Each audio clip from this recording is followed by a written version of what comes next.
इस वीडियो का टॉपिक है calculation of absolute entropy. So first of all absolute entropy क्या होती है? Absolute entropy is a measure of a substance total entropy calculated from a fixed reference point of zero entropy at absolute zero temperature।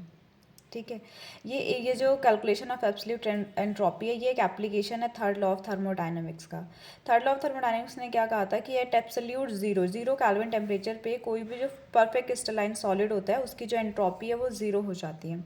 तो इस fact को consider करके हम किसी भी सब्सटेंस की एब्सोल्यूट एंट्रोपी निकाल सकते हैं। एब्सोल्यूट एंट्रोपी क्या होती है? ये एब्सोल्यूट एंट्रोपी होती है किसी भी सब्सटेंस के अंदर के पास कितनी entropy at any temperature T. तो वो जो एंट्रोपी है that is is absolute temperature, absolute entropy. ठीक है, तो नाउ अब इसको आप कैलकुलेट कैसे करोगे? तो हमें पता है कि जो एंट्रोपी है that is D S is equal to del Q reversible. किसी भी रिवर्सिबल प्रोसेस में जो टोटल हीट एब्जॉर्ब होती है एट गिवन टेम्परेचर वो एंट्रोपी के इक्वल होता है। और del Q can be written as C P D T. तो इस इक्वेशन को अगर इस वाली इक्वेशन में पुट करेंगे तो हमें मिलता है D S equals to C P D T by T.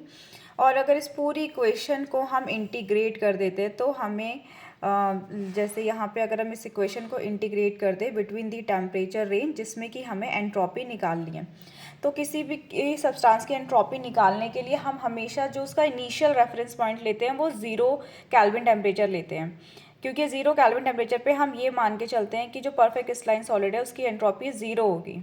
ठीक है, तो हमेशा जो इंटीग्रेशन का स्टार्टिंग टेम्परेचर रेंज होगा वो ज़ीरो होगा और ज़ीरो से टी तक जाएगा। टी कौन सा टेम्परेचर होगा? जिस टेम्परेचर पर आपको एब्सोल्यूट एंट्रोपी किसी भी सब्सटेंस की निकालनी है।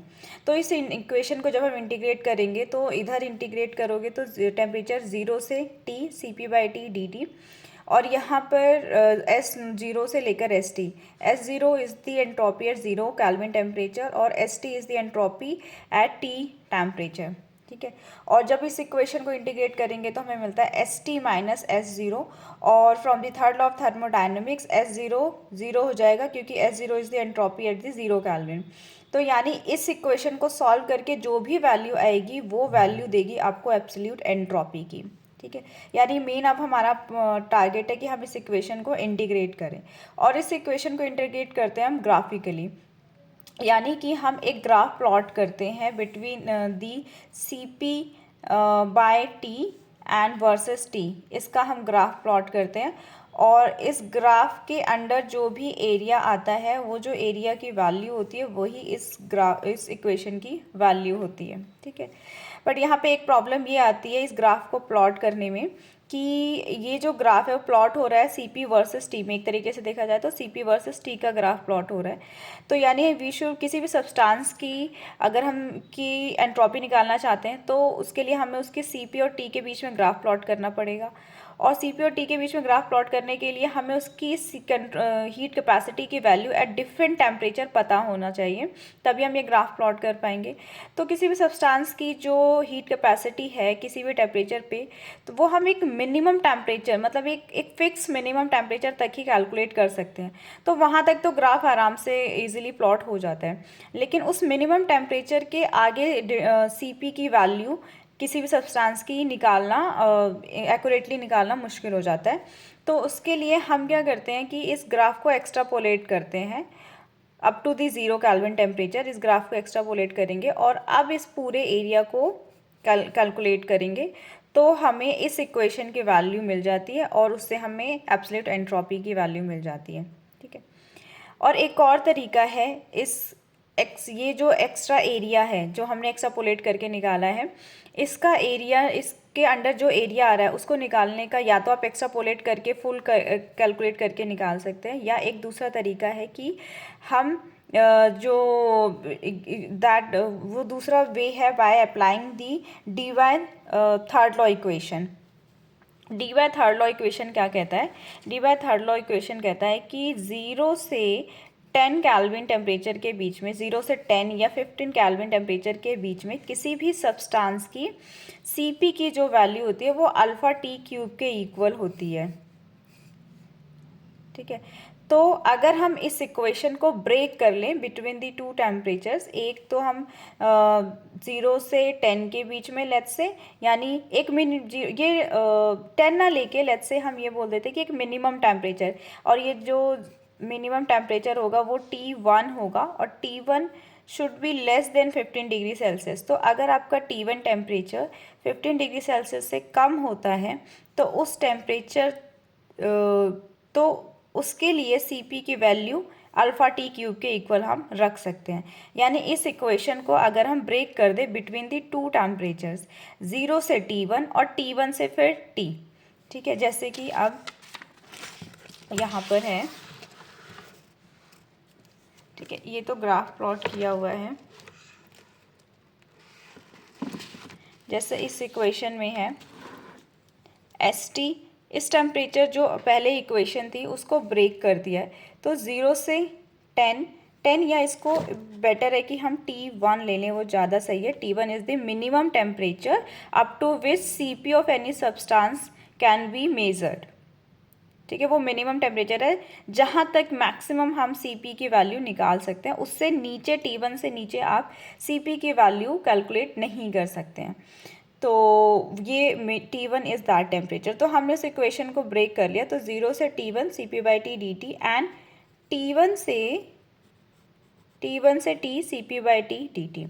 अब ये तो हम आसानी से ग्राफिकली निकाल लेंगे ये वाली इक्वेशन की वैल्यू, और इस इक्वेशन की वैल्यू हम निकालेंगे by the equation of D by third law.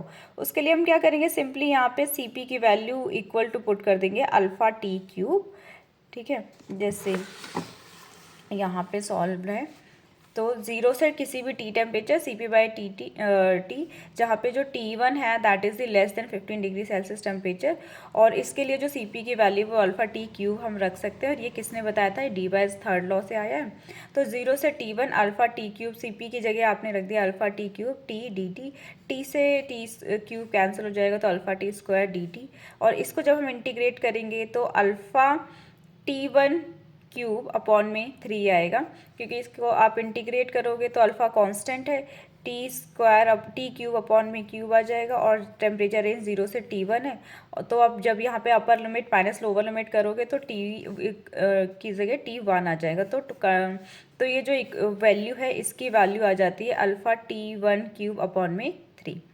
अब हमें पता है कि Cp is equals to alpha T cube होता है, तो इसको हम लिख सकते हैं Cp के इक्वल, तो ये हो जाएगा Cp/3, यानी इस टेम्परेचर रेंज के लिए Cp की वैल्यू जो आएगी वो आती है 1/3 Cp, यानी 1/3 ऑफ दी Cp। और ये Cp कौन सा है, ये Cp होगा Cp at the T1 temperature, यानी मिनिमम टेम्परेचर जहाँ तक आप Cp की वैल्यू निकाल सकते हो, उस T1 टेम्परेचर पे जो भी Cp की वैल्यू होगी उसका अगर आप 1/3 कर देते हो, तो आपने जो एक्स्ट्रापोलेट किया था ना इस तरीके से 0 केल्विन से, लेट्स से ये आपका T1 टेम्परेचर था, और यहाँ तक तो आपने इजीली ग्राफिकली निकाले थे और यहाँ आपने एक्स्ट्रापोलेट किया था। तो ये जो एक्स्ट्रापोलेट करने यहाँ इस एरिया की जो Cp की वैल्यू होगी वो इस टेम्परेचर पे जो भी Cp की वैल्यू होगी उसका 1/3 होगी। लेट्स से इस टेम्परेचर पे Cp की वैल्यू Cpa है, ठीक है। तो इस एरिया की जो Cp की वैल्यू होगी वो होगी 1/3 ऑफ Cpa, ठीक है। तो ऐसे हम निकाल सकते हैं। तो इस दोनों इक्वेशन को जब हमने ऐसे कंबाइन कर लिया तो दिस इज ये कंप्लीट फॉर्मूला आ जाता है to calculate the absolute entropy of any substance. ये तो हमारा डी वाई से आ गया, और ये आपको ग्राफिकली फिर सॉल्व करना पड़ेगा, ठीक है। अब ये ग्राफिकली जो सॉल्व करना है हमें, ये ऐसा नहीं है कि तो इसको सॉल्व करने के लिए हमें, चलो ठीक है, ये इतना हो गया, ठीक है। अब कुछ केसेस ऐसा हो सकता है कि जो आपका जो लेट्स से मुझे CO2 गैस के लिए निकालना है absolute entropy at 25 degree Celsius, तो स्टार्ट कहाँ से करना पड़ेगा, स्टार्ट करना पड़ेगा CO2 गैस को 0 केल्विन टेम्परेचर से। 0 केल्विन टेम्परेचर पे जो भी CO2 गैस है वहाँ से मुझे शुरू करना पड़ेगा, और मुझे उसके और कहाँ तक टेम्परेचर रेंज मुझे लेकर आनी है 25 डिग्री सेल्सियस तक, जिस पे जो CO2 गैस है, ठीक है। यहाँ से मुझे पूरी इक्वेशन इंटीग्रेट करनी पड़ेगी। अब इसमें इंटीग्रेशन के लिए मुझे वो सारी कंडीशंस कंसिडर करनी पड़ेगी जो भी CO2 इस टेम्परेचर रेंज में उसमें जो भी चेंजेस आ रहे हैं। जैसे 0 केल्विन टेम्परेचर पे जो CO2 है वो सॉलिड था। अब वो जो सॉलिड था वो किसी टेम्परेचर पे आकर मेल्ट हुआ होगा, मतलब जैसे जैसे आप टेम्परेचर इंक्रीज़ करते चले जा रहे हो तो सॉलिड मेल्ट होगा किसी टेम्परेचर पे, फिर लिक्विड में कन्वर्ट हो जाएगा, फिर किसी टाइम अपने बॉइलिंग पॉइंट पे जाके फिर वो बॉईल होना शुरू हो जाएगा और फिर उसके बाद वो गैसेस स्टेट में कन्वर्ट हो जाएगा। तो यहाँ पर हम देख रहे हैं कि जो इस टेम्परेचर रेंज में CO2 गैस में बहुत सारे चेंजेस आ रहे हैं, उसका फेस चेंज हो रहा है। पहले वो सॉलिड था, फिर वो लिक्विड हुआ और फिर वो गैसेस हुआ। तो जब हम इसको इंटीग्रेट करेंगे ना, तो ये सारे जो फेस चेंजेस हो रहे हैं हमें इसको भी कंसिडर करना पड़ेगा। यानी इस इक्वेशन को हम फर्दर ब्रेक डाउन कर देंगे इन दीज डिफरेंट चेंजेस में।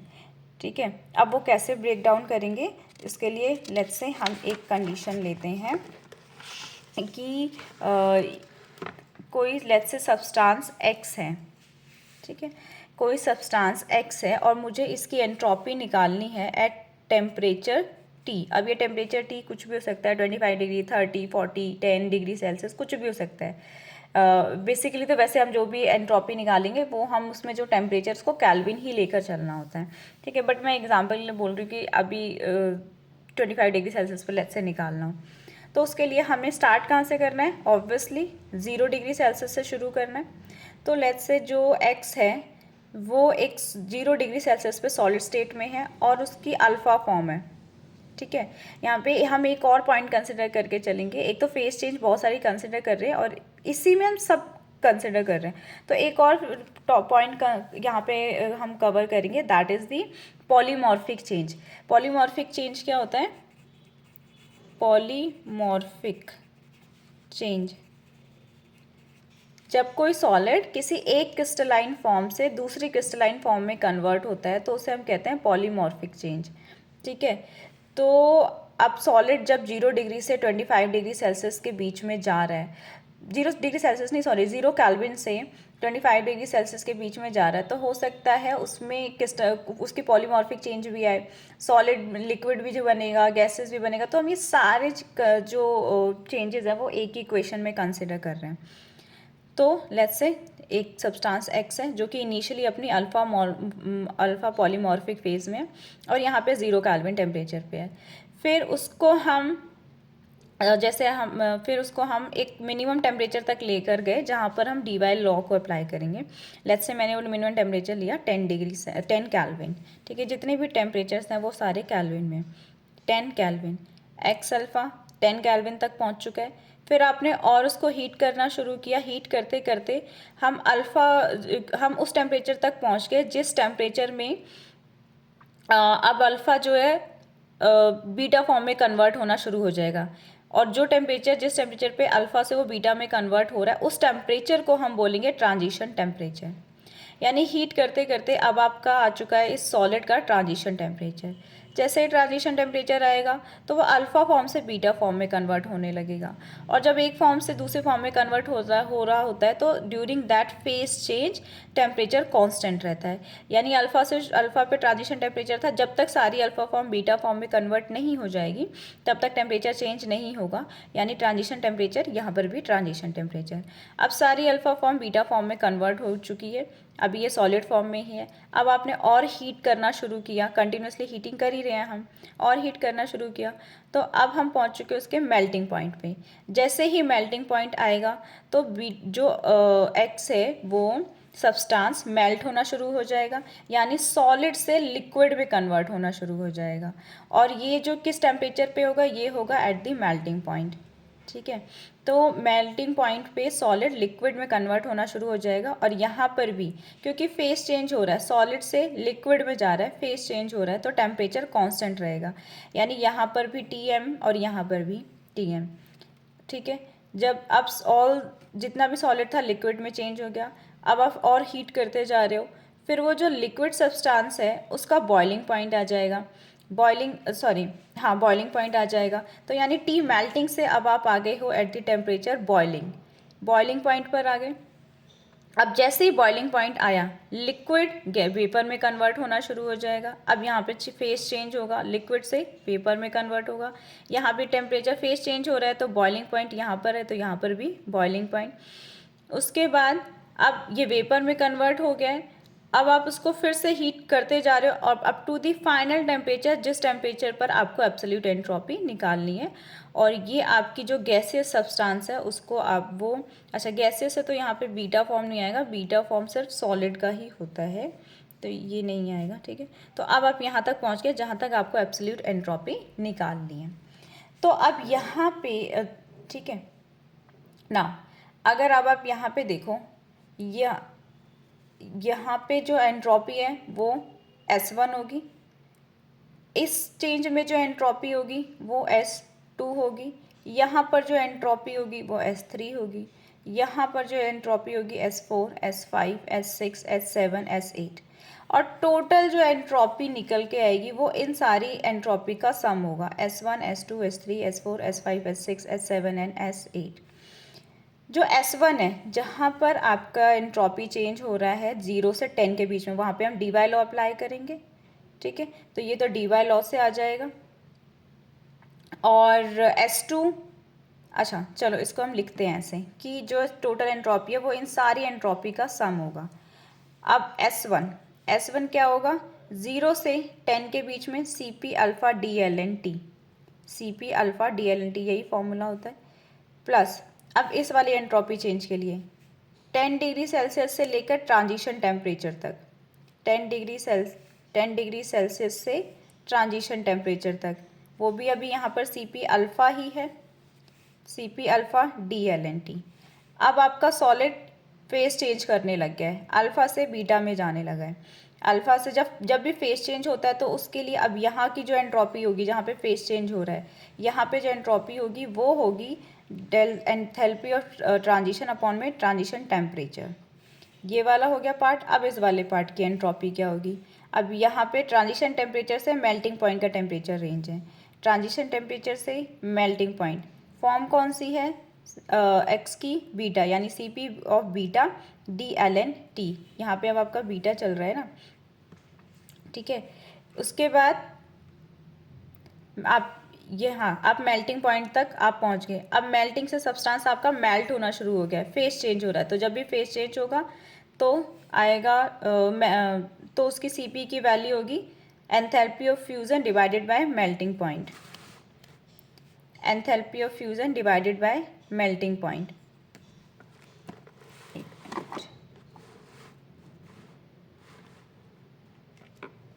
Enthalpy of fusion divided by melting point. तो इस वाले फेज़ की एंट्रोपी आ गई। अब आपका सब्सटेंस मेल्ट होते होते बॉइलिंग पॉइंट तक मेल्ट हो चुका है, अब आपका टेम्परेचर आप पहुंच चुका है बॉइलिंग पॉइंट तक।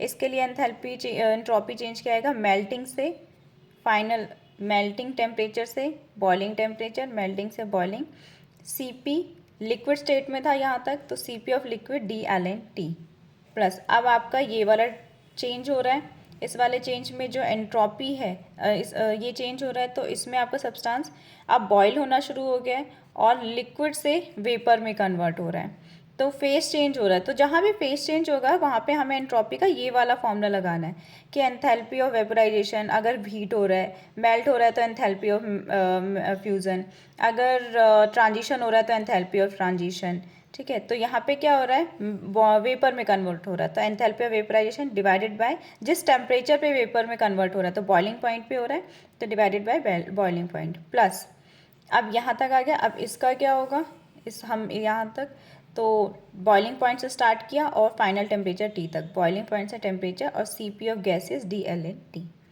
तो ये जो फॉर्मूला है ये यूनिवर्सली हर एक सब्सटेंस पर अप्लाई होगा, ये कंप्लीट फॉर्मूला आ गया। अब वो सब्सटेंस चाहे सॉलिड हो, सॉलिड हो, अब जो इस टेम्परेचर तक आप किसी सब्सटेंस की एंट्रोपी निकालना चाहते हो, उस टेम्परेचर पे चाहे सब्सटेंस सॉलिड हो, चाहे लिक्विड हो, चाहे गैसियस हो, चाहे उसमें कोई भी पॉलीमॉर्फिक चेंज हो रहा हो, ये फॉर्मूला आप सब में एप्लीकेबल होगा और उसकी एंट्रोपी, एब्सोल्यूट एंट्रोपी निकल कर आ जाएगी, ठीक है। और so this was all about the calculation of absolute entropy.